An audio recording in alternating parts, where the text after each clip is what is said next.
Bonjour et bienvenue au podcast Premier Visionnement. Le but de ce podcast est de s'amuser tout en discutant d'un film ou d'une série de films. Il est important de prendre en note que si vous n'avez pas encore écouté le film à discuter aujourd'hui, je vais le spoiler complètement.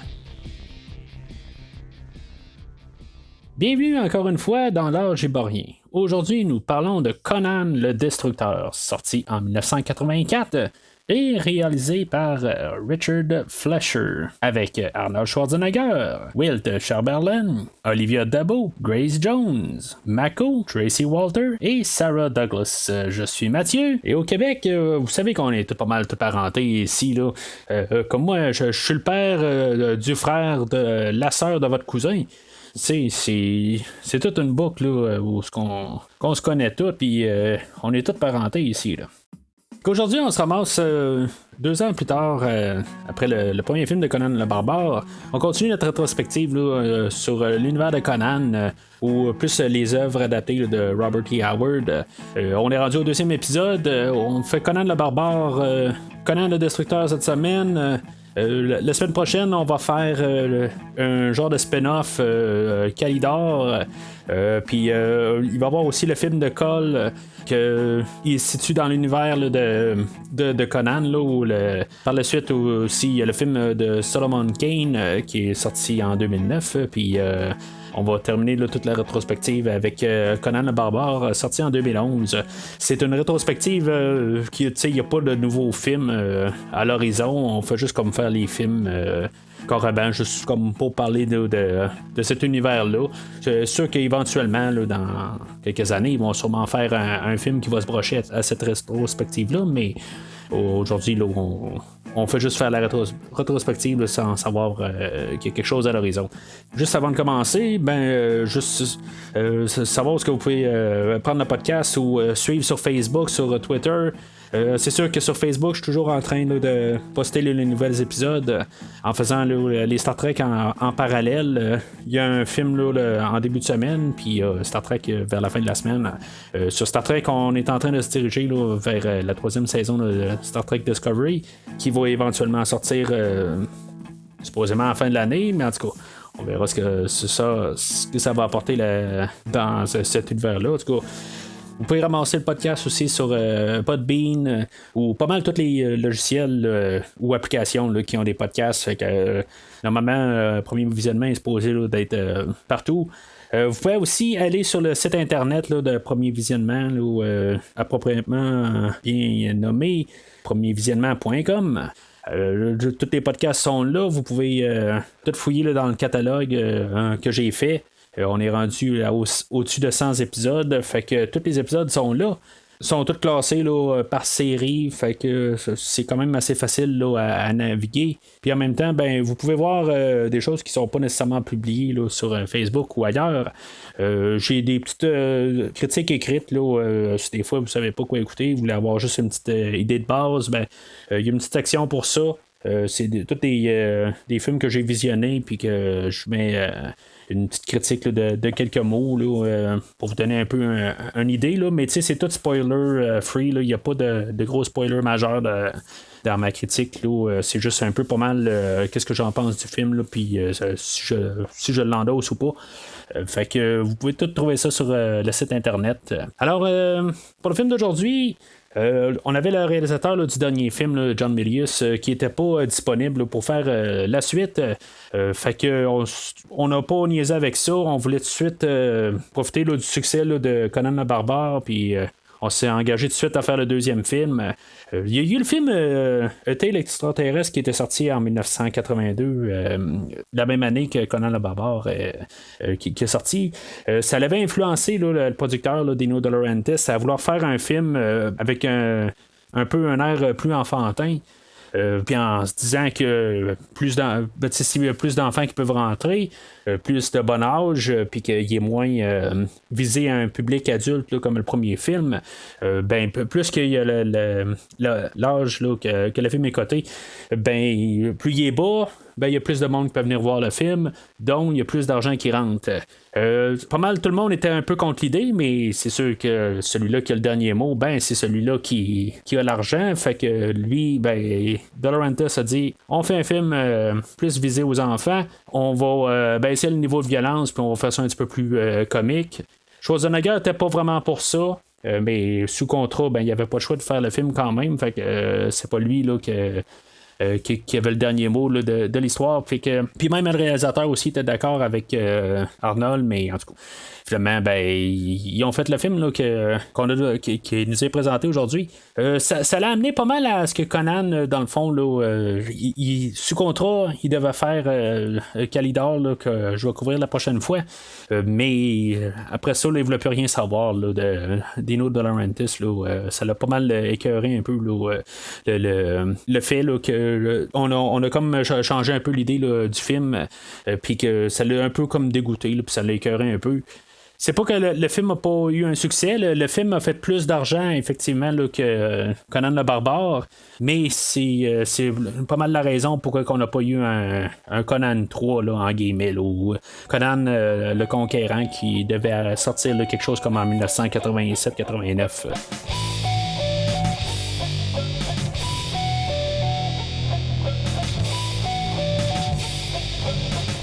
Fait que le film d'aujourd'hui, comme j'ai dit tantôt, c'est un film là, on a voulu prendre dans le fond l'idée de Conan le Barbare puis le rendre plus enfantin un peu. Pas que Conan est rendu plus enfantin, mais on a comme un peu tout modifié là, l'univers là, qu'on avait dans le dernier film. Peut-être que d'un côté, il va ressembler plus à l'univers qu'on a dans les livres où il va y avoir un petit peu plus de monstres, mais il est quand même assez différent là, du dernier film. Il y a pas mal quand je parlais de Conan le Barbare la semaine passée, j'étais comme tout le temps là à dire que oui, il y avait des affaires fantastiques qui se produisaient, mais des fois, je restais quand même avec une idée que ça pouvait être juste une question là, de transcrire l'image avec la manière de nous dire ça, la manière qu'on nous parle de l'histoire. Là, c'est sûr qu'il y avait des éléments là, qui étaient fantastiques puis qui n'étaient pas réels, mais pour la générale, ça gardait quand même un effet réel pour la totale, puis des choses que des fois qu'on pouvait comme un peu expliquer de quelque chose de scientifique là, pour la générale. Oui, là, je sais qu'il y a des affaires que on pouvait pas. C'est pas réel, là, ça, je le sais. Mais le film d'aujourd'hui, il va vraiment virer dans le fantastique. Là. Il y a plein d'éléments là, que je veux dire, c'est des choses là, qui n'existent pas. On va créer beaucoup de monstres, là, puis on va forcer sur la magie, puis on est vraiment là, dans un autre univers comparé au dernier film. On a vraiment voulu là, faire le film là, pour que les enfants embarquent plus. Puis en fait, les personnages là, c'est vraiment des personnages typiques. Ça l'était un peu là, dans le dernier film là, quand on en regardait surtout là, les compagnons à Conan. Mais aujourd'hui, c'est comme ils ont vraiment juste une personnalité. Ils n'ont pas vraiment de but, ils n'ont pas grand chose à accomplir. Juste c'est comme on a la destinée là, de Jenna là, que elle dans le fond sa destinée là, c'est de se faire sacrifier pour donner naissance à un genre de diable là, ou quelque chose de même.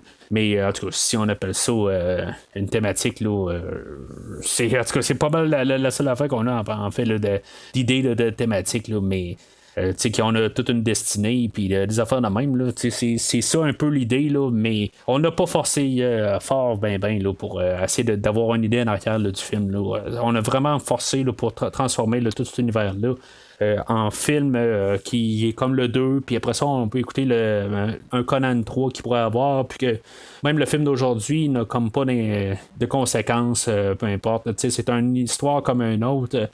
C'est comme devenu un peu une émission de télé où on a comme les aventures de Conan, puis on peut débouler les films là, un après l'autre sans avoir là, de répercussions là, sur l'autre film avant ou l'autre film après là.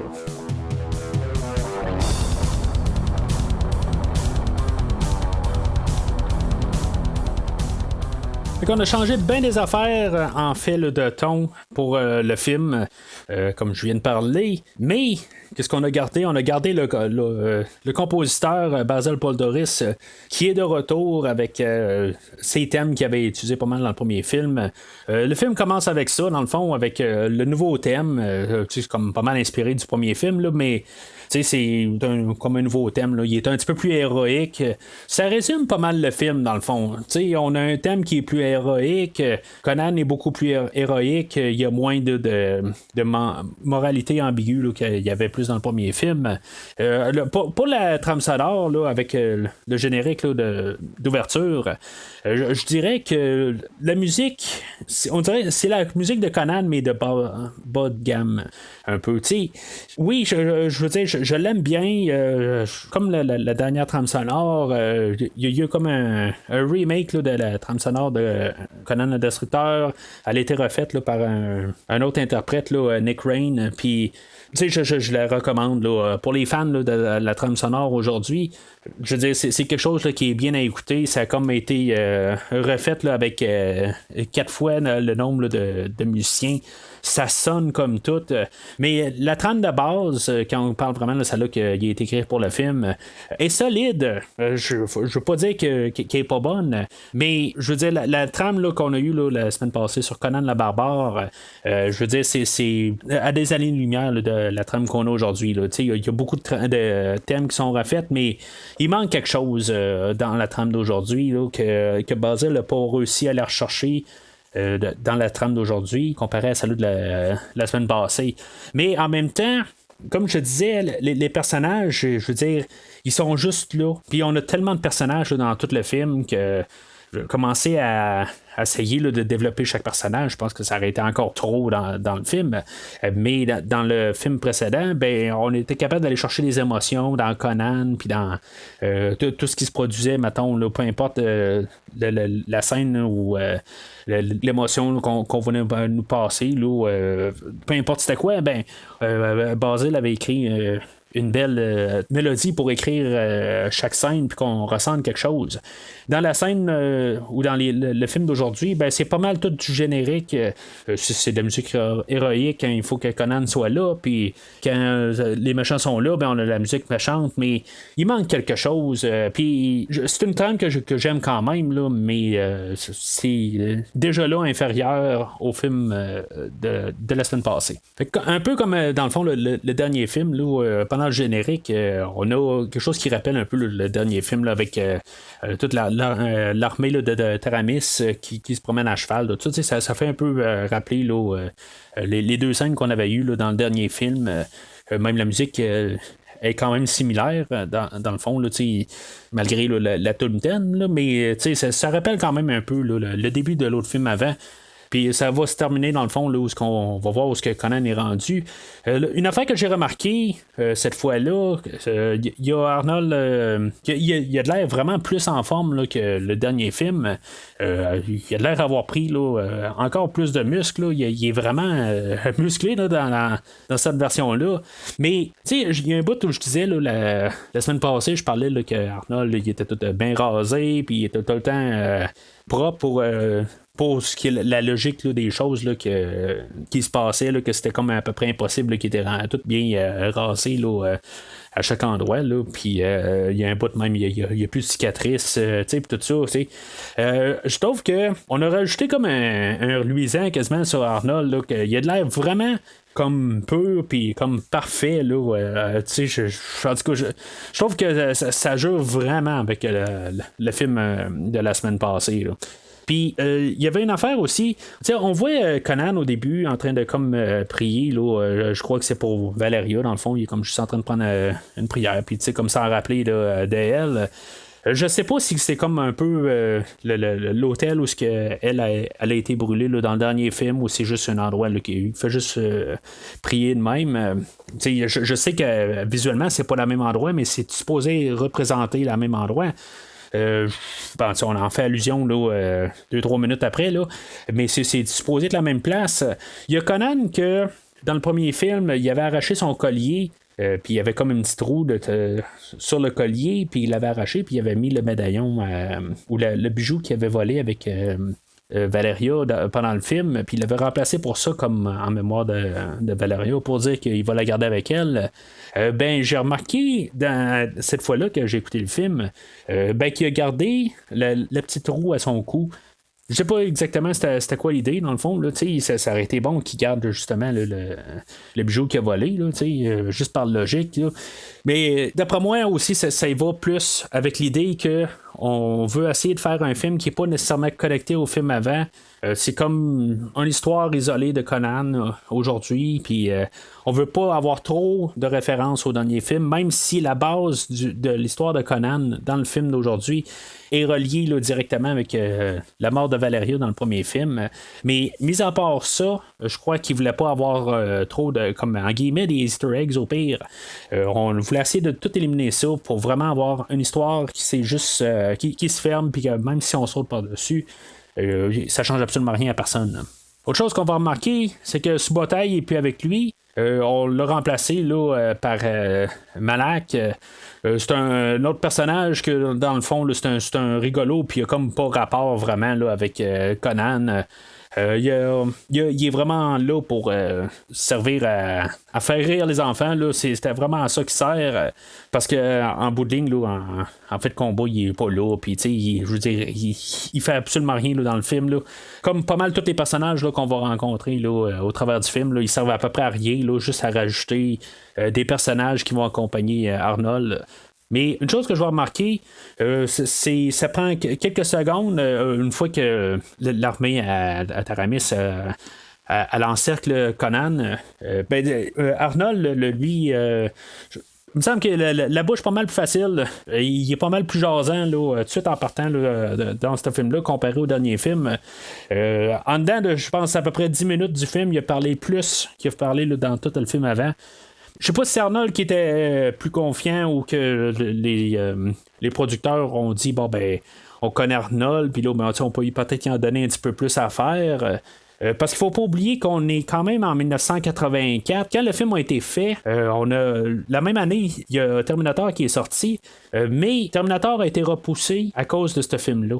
Il devait travailler sur ce film-là, puis James Cameron il a juste patienté puis attendu. Il voulait vraiment qu'Arnold vienne travailler sur Terminator.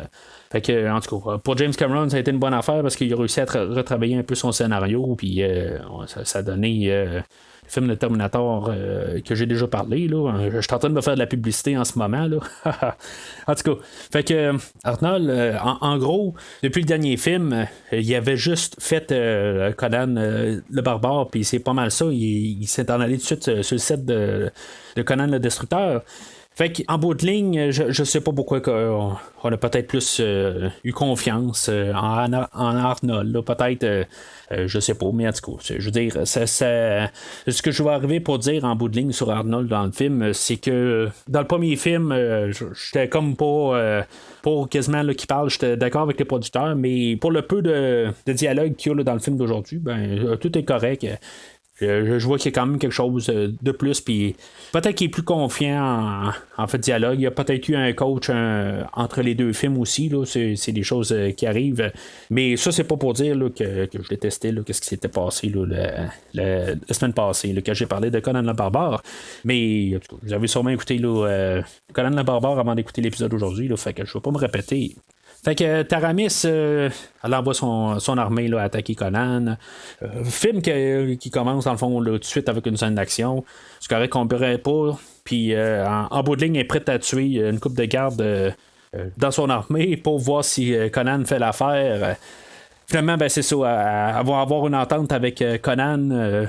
Conan, c'est ça. Tu sais, je disais un peu dans le premier film là, que des fois il est naïf. Il est vraiment naïf.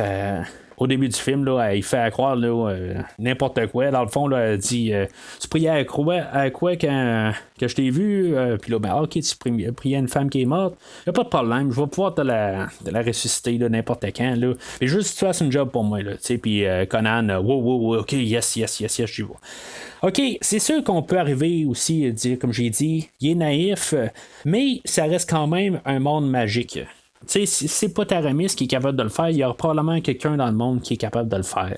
Mais en étant à la place de Conan, je suis pas sûr que me faire attaquer. Comme ça c'est tout produit, là, je sais pas si je pourrais faire confiance là, à quelqu'un qui a essayé de me tuer. Là, en tout cas, fait que, pour ça, en même temps, je vais dire que Conan est pas mal naïf dans le fond. Puis je trouve que c'est peut-être une mauvaise manière là, de commencer le film en bout de ligne. Ça serait le fun de voir qu'il y a un peu une tête sur ses épaules. Oui, c'est un barbare, puis il est supposé là, de justement penser plus avec ses bras qu'avec sa tête, mais tu sais, je le sais pas. Tu sais, le gars, il est supposé devenir quand même un roi, puis il est supposé avoir une armée avec lui, puis je le sais pas. Je me dis d'être vraiment naïf à ce point-là, là. Je sais pas. Tu sais, il aurait pu, si vraiment là, il voulait trouver quelqu'un là, pour faire ressusciter Valeria, ben probablement qu'il aurait pu en chercher dans le monde en bout de ligne. Là, quelqu'un qui arrive qui dit tu sais, j'ai besoin de toi, là, puis n'importe quoi, là, je vais te le donner. Puis t'as besoin là, d'avoir quelqu'un qui de faire honnête, il n'y a pas de problème. Il n'y a pas de problème, je peux faire ça. Puis si tu veux, là, je peux même faire revivre tes parents, puis n'importe quoi. Tout ce que tu veux, je vais te faire créer un palais là, en 2 semaines. Il n'y a aucun problème avec ça. Il faut juste que tu fasses une grosse job pour moi.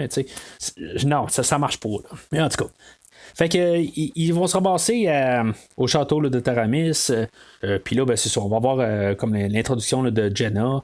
Elle qui est comme sa nièce à Taramis, puis qu'elle, c'est comme la seule là, qui va pouvoir aller chercher là, deux pièces là, qui va amener à une corne pour pouvoir faire ressusciter là, un genre de dieu diabolique, là, Dagoth. Puis on va avoir aussi l'introduction là, de Bumbata qui va les accompagner. Tu sais, Taramis puis Bumbata vont avoir une discussion. Elle va lui dire tu sais, qu'elle veut que Bumbata est avec eux autres. Bumbata, il dit ouais, mais pourquoi que je vais pas moi tout seul avec Jenna pour aller chercher les affaires? Ben, elle dit ouais, mais c'est pas un travail là, pour toi. Tu sais, je veux pas que le chef de ma garde fasse ça. Tu sais, il faut que ce soit la job là, d'un voleur. Tu sais. On s'entend-tu juste avec ça? Il y avait absolument aucune raison d'amener Conan dans l'histoire.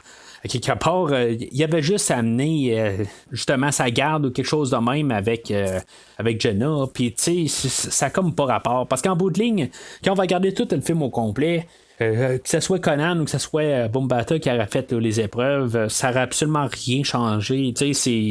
Ça n'a pas rapport en bout de ligne. Là. Il fallait juste trouver une manière là, pour amener Conan dans l'histoire. Puis on a trouvé là, n'importe quelle raison pas rapport. Là. Fait que si mettons on voulait vraiment réussir à faire ressusciter Dagoth, on s'en foutu que ça soit le chef de sa garde là, qui va escorter là, juste Jenna à les 2 endroits. Là, fait que c'est ça. Puis pour rajouter, là, ben, elle dit que quand ça va être fait, ben, il faut que Conan soit mort. Là, fait que c'est n'importe quoi, là, mais comme j'ai dit, c'est pour vraiment mettre Conan dans l'histoire. Fait que à 15 minutes du film, ben, ils sont déjà partis pour la quête. Il faut essayer de comprendre que Jenna, qui est jouée par Olivia Dabo, elle avait genre 14 ans là, à l'époque, qui a trippe dans le fond sur Conan, mais Conan, il va rien savoir d'elle dans le fond, là, puis regarde, tant mieux dans le fond, là, surtout quand on sait ça, que la fille elle avait 14 ans, là, je trouve ça quand même correct que dans le fond, il n'y a vraiment aucune allusion que Conan qui est intéressé, là, puis en bout de ligne, ça va avec Conan que lui, son cœur appartient à Valeria, puis dans le fond, il veut personne d'autre là, dans sa vie. Là, fait que, dans les deux sens, on peut regarder. Là, pour le point de vue réel, puis pour le point de vue là, film, ben, ça marche pour les deux. Là. Fait que là, son 4 pour aller chercher là, la clé de Dagoth ou sa corde, là, son 4. Le raisonnement à Conan, ben, c'est que si pour avoir de la magie, ben, on va aller chercher un magicien nous autres aussi là, pour nous aider. Fait que il va ramener le personnage là, interprété par Mako. Qui était le sorcier dans le premier film, ben là, dans le film d'aujourd'hui, on va lui donner un nom, là, il va s'appeler Akiro. Puis, tu sais, dans le premier film, en réécoutant le premier film, tu sais, quand on regarde le personnage là, maintenant appelé Akiro, oui, c'est un sorcier, mais est-ce que c'est vraiment un sorcier ou c'est juste quelqu'un qui connaît bien ses affaires? il n'a pas vraiment fait de magie dans le premier film. Là, en bout de ligne, il savait qu'il y avait des dieux, puis on dirait qu'il était capable de parler, là, mais il n'y avait jamais rien là, de magie là, qu'il avait fait. Là. Dans le film d'aujourd'hui, ben on l'a comme converti, regarde, c'est un magicien. Fait que, ils ont le droit de faire ce qu'ils veulent en bout de ligne. Là, c'est le paramètre. Là, aussi bien d'avoir pris ce personnage-là que d'avoir pris un nouveau personnage, là, tant qu'à moi. Là. Mais je trouve que c'est juste flagrant là, un peu. Là, il est vraiment différent là, comparé au premier film. Fait que Akiro, ils vont se sauver là, d'une genre de gang de cannibales. Là, puis, on en remarque quand même qu'on est déjà rendu à notre deuxième scène d'action là, à genre 15-18 minutes du film. Puis c'est à chaque fois là, qu'il y a comme un oups, ça fait 10 minutes, ben go, on a encore une autre attaque. C'est pas mal ça là, tout le temps là, jusqu'à la fin du film. Puis c'est correct là, dans le fond, là, c'est ça qu'ils ont essayé de faire là, pour leur vision là, du film. Puis c'est ce qu'ils font depuis le début. Là. Je vais dire quand même, là, j'ai l'air à parler beaucoup contre le film depuis le début, puis juste comme de banaliser pas mal tout. Je trouve que quand même, ce qu'ils font, ça va bien, ça passe très bien. Il n'y a rien qui me dégoûte. Il n'y a pas de bout que je fais comme tu vas t'embrayer puis tu vas t'avancer. Non, ça m'arrive pas du tout. Je trouve que quand même là, la cadence du film est super bien. Puis j'ai aucun problème avec ça. Là. Il va y avoir l'introduction là, du personnage là, de Zula, là, joué par Grace Jones. Après ça, là, qui vont se promener dans un village. Puis elle, pour raison X, elle va les accompagner. Conan va l'avoir dans le fond là, des prix là, de ses chaînes, puis elle était comme entourée là, de tout le village. Puis le village, là, il voulait comme la tuer là, parce que je sais pas, elle puis sa tribu là, avait volé le village. Là, puis fait que c'est ça, elle va se joindre à eux autres. On voit assez rapide là, que Bumbata il s'entend pas avec elle, puis dans le fond, le moins de monde possible avec eux autres, là, pour que lui puisse tuer Conan, dans le fond, c'est ça le but là-dedans. Là. Mais même, ça a l'air que même les deux acteurs s'entendaient vraiment pas. Là. Peut-être que ça a commencé aussi le fait que les deux personnages vont se battre un peu. Puis avant que Conan les interrompt, là, puis ça a l'air que Grace Jones a vraiment mordu son oreille une fois, là, fait que peut-être que ça l'a pas aidé un peu à leur relation, là, mais ce que je dirais, là, c'est que il y a trop de personnages. Notre équipe, là, ils sont 6. Je sais pas, Malak, il a pris le banc arrière. Bumbata, il a pris le banc arrière. Zula a pris le banc arrière. Akiro a pris le banc arrière. Puis Jenna était déjà sur le banc arrière. Fait que, il reste juste comme Conan puis du monde en arrière. Je sais pas si c'était comme pour montrer un peu que Conan il est capable d'attirer du monde pour être avec lui. Puis, tranquillement, il va créer son armée par la suite. Là. C'est ce que je peux à peu près me dire comme idée, parce que on a comme des nouveaux personnages, mais en bout de ligne, là, on s'en fout quasiment. Là. C'est juste comme Conan là, qui est plus important. Puis ça va paraître là, tout de suite là, avec le premier endroit où ils vont aller, là, c'est le château là, de Totamon. Puis ce qu'il va y avoir là, à l'intérieur, ça va être juste Conan qui va se battre là, contre Totamon. Juste avant d'arriver à ça, il va y avoir Jenna qui va se faire kidnapper là, par Totamon. Puis finalement, ben, ils vont traverser là, la rivière où est-ce que le bateau, où est-ce que le château est là, comme au milieu du lac. Il va y avoir un plan là, qui va quasiment me faire rappeler là, le début du premier film là, qui est vraiment pas beau dans le fond. Là. C'est comme on dirait que tous les acteurs étaient sur un écran bleu, tout assis sur le bateau, puis il y avait quelque chose d'autre de filmé en arrière. Là. C'est juste très dégueulasse comme plan. Puis c'est comme le premier film, ben, c'est comme la seule fois où que ça va arriver là, dans le film. Là. Mais je sais pas, je pense qu'on n'avait pas besoin là, de ce plan-là s'il était pour sortir aussi mal que ça. Il y a le personnage de Totamon que lui, je crois que j'en ai pas parlé là, la semaine passée. Il y avait Tulsa Doom que lui il avait été tiré. C'était deux personnages qui avaient combiné là, ensemble pour faire le machin là, de Conan le Barbare. Il avait pris deux personnages. Il avait pris le personnage de Totamon. Puis Tulsa Doom, dans le fond, il avait pris pas mal le nom de Tulsa Doom, que lui, il était plus dans l'univers de Cole. Puis il avait pris plus les traits de caractère à Todd Hammond pour faire Tulsa Doom la semaine passée. Ben là, on a fait comme une représentation de Todd Hammond pour le film d'aujourd'hui. J'ai juste comme trouvé ça drôle parce que je le connaissais pas le personnage avant, mais en lisant un peu là, de Conan que j'ai fait là, dans les dernières semaines, pour ceux-là qui n'ont pas écouté là, la semaine passée, dans ma préparation, là, j'ai lu quelques bandes dessinées là, un peu partout là, dans l'univers de Conan. J'ai écouté aussi là, des livres audio là, écrits là, par l'auteur original Robert E. Howard. J'ai écouté un peu pas mal toutes parce que des histoires audio. Là, je ne les ai pas toutes écoutées. Là, c'est un petit peu trop gros dans le fond là, pour ce que j'avais comme temps. Mais j'ai écouté peut-être 4-5 histoires, dans le fond, là, un peu comme pour comprendre un peu l'univers. Puis Totamon, ben, j'ai eu vent un peu là, de ce personnage-là. C'est pas nécessairement le Joker pour Batman, si on veut, là, mais c'est un personnage là, qui revient là, dans tout l'univers de Conan une fois de temps en temps. Là. Fait qu'ils vont rentrer dans le château, puis s'il y avait besoin d'Akiro pour quelque chose, ben, c'était pour lui montrer qu'il y avait un passage sous l'eau pour pouvoir rentrer là, dans le château parce que la porte était toute fermée, puis qu'il ne peut pas utiliser sa magie pour ouvrir la porte. Là, en tout cas, ça va arriver une couple de places là, dans le film là, où Akiro n'est pas capable plus d'ouvrir une porte, puis il y a un autre magicien qui est capable d'ouvrir des portes. Il ne faut pas comme trop se poser des questions là-dessus. Mais finalement, ben, c'est ça. Il va se ramasser là, avec un combat là, homme à homme de Conan puis un genre d'homme gorille. Ben, c'est Totamon qui s'est comme refait. Là. Je trouve que ça fait quand même un combat qui est quand même le fun à garder. Là. Je trouve qu'il y a des fois que Conan n'utilise pas sa tête. Là. Il commence à casser le miroir, puis il commence. Il continue pas à casser le miroir. Il en casse 2-3, puis après ça, il continue à sauter sur le monstre. Comme tu comprends que il faut juste détruire les miroirs, puis ça va tuer le monstre. Mais non, il comprend pas, puis ça n'a comme pas rapport. C'est juste pour comme allonger le combat, puis c'est correct. Je trouve que le combat, là, c'est le fun à voir, puis c'est une belle manière là, de présenter une nouvelle variété en faisant des combats. Puis je trouve ça le fun, puis c'est peut-être un des hauts points là, du film. Fait que finalement, ben c'est ça. Conan va arriver à bout, puis il va réveiller Gina qui était comme endormie magiquement là, par Totamon, puis ils vont partir de là, avec le cœur d'Ariman, puis ils vont se diriger là, pour aller chercher la corne. Quand ils vont sortir de là, ben la garde qui suivait là, Conan, ben ils vont les attaquer. Je trouve que c'est quand même un autre bout là, qui est le fun et qui est bien fait. Là.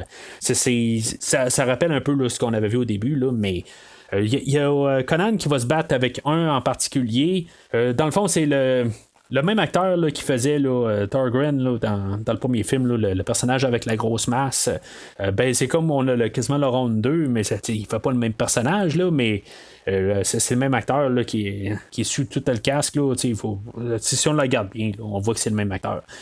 Mais c'est ça, je trouve que c'est un autre combat aussi qui est le fun pour changer un peu la variété. Mais c'est ça, dans le fond, le film, là, on essaie juste là, du monter du spectacle, puis du divertissement. Puis encore une fois, là, ça va bien, ça passe très bien. Il y a juste Bombata que aussitôt Conan va réussir à tuer Thorgren. Je dis Thorgren, là, mais en tout cas, le garde. Bombata va attaquer Conan, puis Conan va comme arrêter là. Tu sais, quand Bombata va dire je pensais que tu allais faire du mal à Jenna. Voyons donc. Tu sais, non, ça marche pas là. Surtout qu'après ça, on va se ramasser avec une scène où ils sont comme tout à l'entour d'un feu, là, puis ils sont en train de prendre ça mollo, ils sont en train de se guérir de leurs blessures. Tu sais, c'est comme ça se tient pas en bout de ligne. Là. C'est comme ils ont carrément oublié ce qui s'est passé là, la dernière scène. Il aurait fallu que Conan reste sur ses gardes. Comme je sais pas, ça marche pas tout à fait. Là. Je trouve qu'il aurait dû avoir un petit déclic, là, une cloche qui sonne là, dans la tête à Conan. Ben on n'en fera plus référence du tout. Là. Il sera jamais là, suspicieux là, de Bombata. Je veux dire, ça va rester son grand chum, puis il n'y a pas de problème. Là. On peut y tourner le dos. dos, là, puis Bombata va jamais l'attaquer. Là. Puis ça m'amène quand même à penser. Pourquoi est-ce que, une fois là, que Conan, il est tout bien chaud sous mort, pourquoi est-ce que Bombata s'est pas rangé pour tuer Conan là? Tu sais, me semble qu'il aurait dû. Je sais pas, avec ce qu'il avait à faire. Je comprends qu'il restait encore la corne de Dagot à aller chercher, mais c'était facile juste à cette place-là de tuer Conan. En tout cas. Je comprends pourquoi ils l'ont pas fait, là, parce que je veux dire, de un, le film aurait été fini, puis on veut pas voir la mort à Conan. En tout cas, la plupart de nous, je pense qu'ils veulent pas voir la mort à Conan à mi-chemin d'un film de Conan. Mais puis de deux, ben, ça aurait comme tout désaligné le film en bout de ligne, puis on n'aurait jamais été chercher la corne, puis il n'y aurait pas eu de fin dans le fond, là, juste Conan aurait fait comme, ben, je pense que je me suis fait avoir, puis et peut-être qu'il aurait été s'arranger contre Taramis après ça, puis ça aurait été fini là. Mais en tout cas, il le fait pas, là, puis il y a des raisons. Là. Mais c'est ça. Je trouve que juste par logique, Bombata aurait dû tuer Conan. Là. Surtout qu'il voulait peut-être le tuer là, dans le champ juste avant. Puis il aurait pu s'arranger, je suis certain, de réussir à aller chercher là, la corne sans Conan, puis même toutes les autres là, qui les suivent. Fait qu'ils vont se ramasser un genre d'ancien temple là, où dans le fond la corne est gardée. Encore une fois, là, c'est comme vide quand on s'envoie là-bas. Le château là, de Totamon était vide, puis le temple est vide, à part quand ils sortent, une fois qu'ils ont ramassé là, le cœur ou la corne de Dagot. Une fois qu'ils l'ont ramassé, ben, c'est là où il va y avoir les gardiens qui vont se pointer. Là. Il va y avoir Akiro qui va avoir lu comme tous les écriteaux ces murs, puis il essaie d'expliquer ça à Conan, puis Conan, ben, il dit ouais. Ça n'a pas rapport, c'est juste des écriteaux ces murs, tout ça. Tu sais, c'est des écriteaux ces murs, c'est n'importe quoi. Ben, ça veut dire aussi quelqu'un qui dit qu'il va faire ressusciter quelqu'un. C'est pas mal n'importe quoi aussi, là, mais tu sais, il va rien entendre. En bout de ligne, c'est sûr que Conan est aveuglé par l'idée là, de ramener Valeria. C'est ça en bout de ligne. Puis, je peux comprendre quand même ce qui se passe dans la tête à Conan. C'est juste que c'est notre héros en bout de ligne, puis qu'il est juste comme avec un sérieux handicap là, en bout de ligne, là, puis que c'est juste simple, c'est juste une petite affaire là, qu'il n'est pas capable de le détoquer. Là, puis je trouve juste ça un petit peu plate. Là. Fait que c'est ça, les gardiens vont se pointer, puis finalement, ben, ça va revirer encore au combat. Encore une fois, où ce que Bombata, il aurait pu juste comme tuer Conan. Je veux dire, personne ne s'en aurait rendu compte. Il y a un bout que les deux sont ensemble. Puis Bombata aurait pu sacrer un coup là, dans le dos à Conan, puis juste se sauver, personne ne l'aurait vu. Mais sauf que ce que j'en remarque beaucoup là, dans cette scène-là, c'est juste la présence de Bombata. Il dépasse genre Arnold Schwarzenegger de genre 3 têtes. Il est grand le monsieur, là, puis il est planté, là. C'est l'enfer. Surtout sachant que quand même Arnold, là, il est pas petit le monsieur, puis il est vraiment planté, là, ben, il y en a un qui le dépasse là, encore plus, là, c'est capoté pareil. C'est juste en même temps pour voir comment peut-être que justement Bombata est tellement plus planté qu'Arnold, ça met quand même l'idée pour plus tard quand ils vont se battre, ben, qu'on comprend là, que même ça va être un véritable adversaire. Là. On va en parler dans quelques minutes là, quand ils vont se combattre les deux ensemble. Là. Je vais juste finir ici. Pour quitter l'endroit, ben on va avoir un combat là, de sorcier contre sorcier. Tu sais, c'était pour ça qu'on avait besoin d'Akiro, ok, mais on n'aurait jamais eu vraiment besoin là, de Zula, puis on n'aurait jamais eu vraiment besoin là, de Malak. Fait que, point de vue narratif, je sais pas pourquoi qu'on les a rentrés, là, ces deux personnages-là.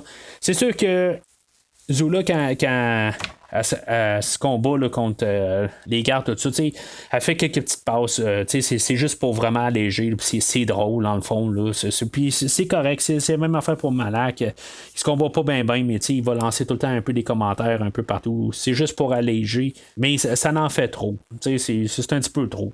Mais je suis vraiment pas en train de dire là, que j'aime pas Grace Jones dans son personnage, puis que j'aime pas Malek.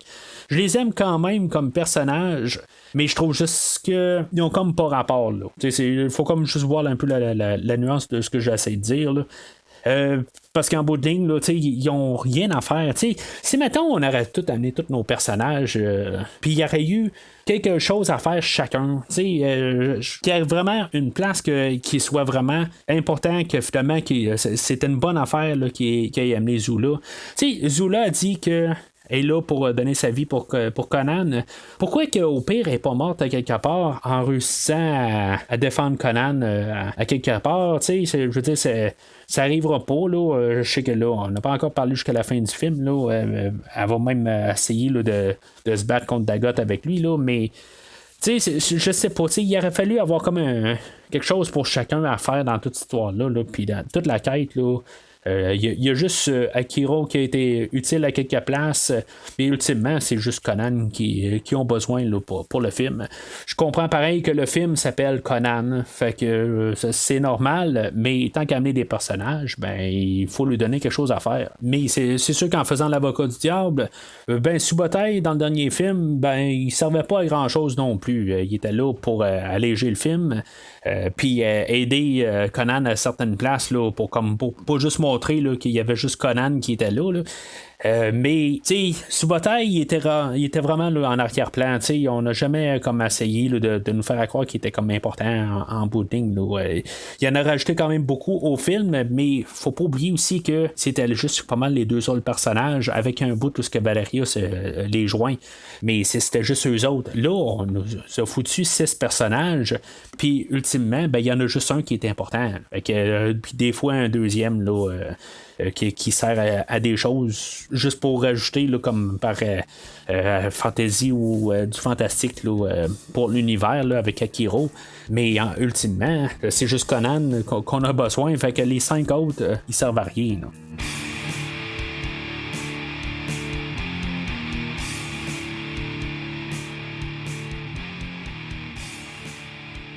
Fait que Bumbata va partir avec Jenna et retourner là, au château de Taramis pendant que Conan et sa troupe vont rester à l'arrière. Puis c'est là où Conan va comme allumer là, que finalement il y avait tort en bout de ligne là, que il y avait vraiment l'illusion là, à quelque part qu'il allait revoir Valeria un jour, là, mais finalement ben, c'est ça. Il s'est fait du pays là, fait que le but là, ça va être plus là, de sauver là, la vie à Jenna puis qu'elle se fasse pas sacrifier. Fait que ils vont se rendre au château de Taramis puis ils vont infiltrer là, par une chute. Puis, je dirais que, oui, il va y avoir Malak là, qui va dire plein de niaiseries, là, comme le cousin là, de la sœur du frère, ou quelque chose de même, là, pour pouvoir rentrer. Là, c'était son chemin qu'il avait pris pour sortir là, du château de Taramis. Tu sais, c'est quasiment quelque chose en même des fois au pire qu'on aurait pu avoir un peu plus souvent au travers du film. Oui, il y a des blagues qui passent un peu partout, là, où est-ce que Malak il essaie d'avoir des avances ou faire des avances à Zula, puis Zula il dit retourne-toi de bord parce que ça va mal aller.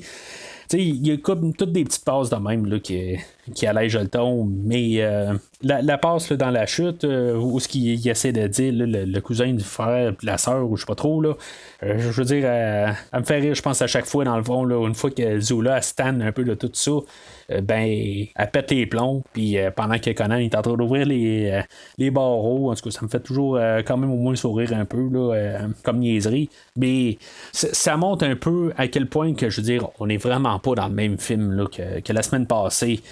Fait qu'ils vont rentrer là, dans le château, ils vont tuer quelques gardes, un peu avec des niaiseries, puis en tout cas, je veux dire, on fait juste comme tuer le monde. Là, c'est une manière, dans le fond, qui va comme un peu devenir la signature d'Arnold Schwarzenegger en bout de ligne. Là, on tue du monde juste en faisant des niaiseries, puis ou en disant des lignes, là, puis go.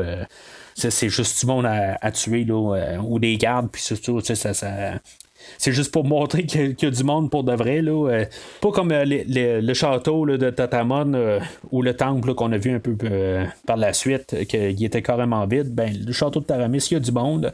Puis il faut comme tuer du monde pour pouvoir se rendre là, à la salle de sacrifice. Là. Il va y avoir le combat là, de Conan versus Bumbata. Je trouve juste ça plate. Je trouve que le combat commence bien. Je trouve que c'est sauvage un peu. Mais je trouve que ça finit comme vraiment à plat. Ils se battent. Puis là, tout d'un coup, ça commence à couper avec la renaissance là, de Dagoth. Puis tout d'un coup, on voit Conan qui sort une dague, puis qu'il poignarde Bumbata, puis ça finit là. je sais pas. Je trouve que c'était comme bien parti, c'était bien sauvage, il y avait comme un peu d'adrénaline, puis là, tout d'un coup, ça le coupe à plat. Pour nous amener avec un combat contre un monstre, que le monstre peut à peine bouger, je trouve ça encore peut-être un peu décevant. Je comprends qu'on est un 2, il faut en mettre plus. Ça, je comprends ça. Mais le combat, il tombe pas mal à plat. Surtout, on voit pas vraiment la créature au complet. On voit juste comme tout le temps en haut du torse. Puis en bout de ligne, il n'y a pas de l'air si gros que ça. Je comprends qu'il y avait genre Jean Ferré, lutteur mythique là, ou une légende là, de la WWF, maintenant WWE. Là. Je comprends qu'il était à quelque part là, dans le costume, puis que c'est vraiment pas un petit monsieur, là, il est vraiment planté. Là. Ça, je le comprends, mais je le vois pas. Je trouve que on n'a pas de plan où on peut voir vraiment la grosse bête, puis toute son imposante stature qu'elle pourrait être dangereuse. Je trouve que c'est quelque chose qui est manqué là, à quelque part, là, puis je trouve que c'est vraiment là, la fin, là, elle me laisse sous ma faim. Il y a une autre chose aussi que j'ai remarqué, c'est que le combat contre Dagoth, on a enlevé la musique. C'est quand même un choix intéressant, par contre, là, juste pour laisser ça juste avec les sons de la créature puis Conan qui se bat. Pourquoi est-ce que, dans le fond, la créature n'a pas démembré Conan là, à certains bouts? Là? C'est toujours une question qu'on peut se demander. Là. Il a bien beau être fort comme tout, là, mais on voit que le Dagoth est plus fort que Conan. Mais Conan encore pas grand tête qui a besoin d'Akiro pour lui dire d'arracher sa corne. Puis que c'est là où Conan fait comme ah ben oui tiens donc. Il va y arracher la corne, puis le combat va finir aussi vite qu'il a commencé. Je vais toujours aimer quand même le coup héroïque là, de Conan après ça que non, je l'ai tué avec mon épée, tu sais, puis il va prendre son épée, puis il va aller poignarder Dagoth par la suite. Je veux dire, c'est vraiment barbare comme coup, puis c'est correct. Je trouve que c'est le point final, puis c'est correct. Là, je veux dire, j'ai toujours aimé cette petite passe-là, mais le fait qu'on rajoute Malak après ça avec sa dague, puis on en remet comme la toune héroïque, là, comme lui a tué Dagoth, tu sais. Ça fait sourire, là, mais ça résume un peu pas mal tout le film en bout de ligne. Il y a tout le temps Malak qui arrive en arrière là, pour juste alléger tout. Là. Par la suite, Jenna elle va hériter du trône parce que c'est la nièce. Puis c'est ça. Pour moi, c'est pour ça qu'elle hérite du trône. Puis elle va prendre toute l'équipe à Conan, puis elle va l'amener dans son royaume, puis Conan va partir en solo. Elle va même oser appeler Akiro comme le plus grand magicien du monde. Le plus grand magicien du monde, il s'est fait ramasser une couple de fois. Il était pas capable d'ouvrir des portes. Il y avait d'autres magiciens qui n'y avait pas de problème pour ouvrir des portes, puis Akiro a eu bien de la misère. Fait que c'est peut-être par défaut, dans le fond, parce qu'il n'y a plus de magiciens. Ça doit être pour ça, j'imagine. Je le sais pas. J'enlève rien, dans le fond, au personnage, mais on a vu qu'il y avait encore du chemin à faire. Point de vue de l'idée du scénario ou des producteurs, je sais pas si ils se sont dit qu'ils préfèrent juste garder Conan solo, puis au pire, d'une manière ou d'une autre, il va retourner au temple plus tard. Là, si le Conan 3 aurait vu le jour, mettons, là, parce que là, mettons, on a Akiro qui était là dans le premier film, qui était là dans ce film-là, puis si, mettons, il voulait ramener dans le troisième film, qu'est-ce qu'il aurait fait avec? Parce qu'en bout de ligne, il appartient au royaume de Jenna maintenant. Je sais pas exactement qu'est-ce qu'ils pensaient là, dans leur tête, mais je pense qu'ils ont fait le bon choix en bout de ligne de laisser Conan partir tout seul. Il va faire son royaume tout seul. C'est ce qu'il va dire dans le fond en bout de ligne, là, que lui il va construire son royaume de ses mains. Mais il y avait quand même des compagnons avec lui. Il était pas obligé nécessairement là, de laisser partir son monde. Tout le monde est libre, là, puis tout le monde a le droit de faire ce que bon lui semble, là, mais pourquoi est-ce que personne a resté avec Conan? C'est sûr qu'un peu, je trouve ça drôle là, d'un côté. Là, juste Conan part en solo.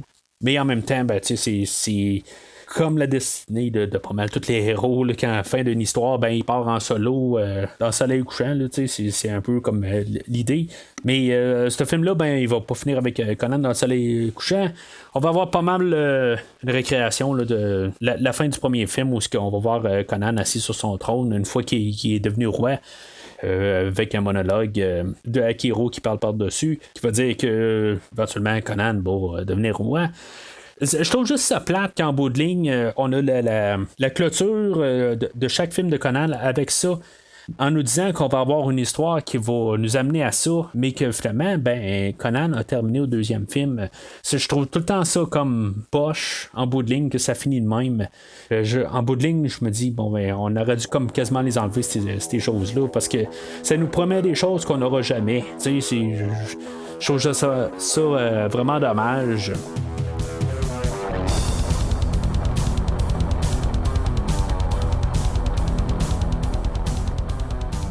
Alors, en conclusion, Conan le Destructeur, c'est pas un film que je vais aimer autant que Conan le Barbare. Quand j'étais jeune, c'est sûr que Conan le Destructeur, c'est un film qui est vraiment là, aligné là, pour plaire aux jeunes. Plus en vieillissant, je vais plus me pencher là, sur Conan le Barbare. C'est sûr que c'est un film là, qui dure 100 minutes. C'est pas trop long. C'est un petit peu plus qu'une heure et demie. La cadence, je veux dire, ça roule très bien. Il y a quelques petits bouts qui sont un peu longs. Là. Il y a la passe, la scène là, du feu de camp. Là, ça doit durer à peu près 10 minutes. Il y a des bouts, ça commence à être long un peu, mais c'est juste une scène, dans le fond, que je trouve quand même un peu longue, puis c'est tout. Ça roule pas mal tout le long du film. Le visuel, là, à part la passe dans la chaloupe, quelqu'un rentre dans le château, tous les décors. Je trouve que c'est un film qui a vraiment quand même un bon cachet là, visuel. La trame sonore, j'en ai parlé tantôt, je trouve qu'elle est inférieure au premier film, mais je veux dire, elle est quand même solide. Je l'ai écouté quand même assez souvent aussi, là, puis c'est quelque chose qui revient des fois là, dans mon lecteur, pas autant que la première trame, mais c'est quelque chose que une fois de temps en temps là, je vais écouter quand je suis un petit peu tanné d'écouter l'autre au pire là. Alors je vais quand même être forcé là, de donner un verre au film. C'est un verre léger là. C'est pas un verre solide comme le premier film. Le premier film non plus là, c'était pas le plus grand film qui existait, mais ça frôle le jaune, mettons, le film aujourd'hui. Il y a des fois où je me sens qu'on rit de moi quasiment. Mais ultimement, c'est un film là, qui se prend bien. Tu l'écoutes, c'est sûr qu'on n'en pense pas grand-chose par la suite. On était un petit peu déçus que c'était pas la suite du premier film, puis qu'il était pas aussi profond que le premier film. Mais mis à part ça, c'est un bon divertissement. On peut s'amuser là, du début à la fin. Il fait sa job, mais sans plus. C'était ça sa job. Il voulait vraiment que le film commence, tu l'écoutes. Puis au pire, s'il y a un Conan 3 puis que t'as pas vu Conan 2, ça n'a absolument rien changé. Tu peux sauter du 1 au 3, puis c'est vraiment ce que c'est. Puis tu peux l'écouter tout seul sans avoir vu le premier film, puis tout est très bien compréhensible. C'est du fun, on va rire un peu, mais c'est tout. Il n'y a pas de grosse moralité, il n'y a rien de plus. Là. C'est vraiment juste une séquence d'images. La plupart des belles images, puis en bout de ligne, ça vaut quand même l'endossement. Là, c'est un verre, mais le plus faible des verres. Là. Alors, la semaine prochaine, en continuant la rétrospective, on va faire le film là, Red Sonja, Calidor en français. C'est un spin-off de l'univers de Conan. C'est pas un personnage qui avait été écrit par Robert E. Howard. C'est un personnage qui avait été créé par les auteurs qui ont continué à écrire du Conan. Et on a fait un spin-off. Conan va revenir dans le film. En tout cas, on va en reparler la semaine prochaine. Il s'appellera pas Conan, mais en tout cas, on va en reparler là, la semaine prochaine. Mais d'un autre côté, ça va rester le plus près peut-être avec Arnold Schwarzenegger, la manière qu'on va avoir un troisième film de Conan. Mais comme j'ai dit, la semaine prochaine, je vais en parler en long et en large. Alors par contre, si vous n'êtes pas là la semaine prochaine, que le diable vous emporte.